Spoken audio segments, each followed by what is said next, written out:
বনি ইসরাইলের এক লোক 500 বছর আল্লাহর ইবাদত করেছে। কয় বছর? কোথায় জানেন? সাগরের মাঝখানে এক পাহাড়, ওই পাহাড়ের উপরে বসে 500 বছর টানা আল্লাহর ইবাদত।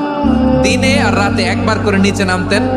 সেখানে আল্লাহ তাআলা পাথরের ভেতর থেকে তার জন্য মিঠা পানির ব্যবস্থা করে দিয়েছেন, আর একটা ডালিম গাছের ব্যবস্থা করে দিয়েছেন। সকালে নামলে একটা টসটসে ডালিম, রাতে নামলে টসটসে ডালিম। এগুলো খেয়ে খেয়ে 500 বছর সে আল্লাহর ইবাদত করেছে। আর সে আল্লাহর কাছে বলেছে, আল্লাহ আমি যখন মারা যাব সেজদারত অবস্থায় যেন মারা যাই।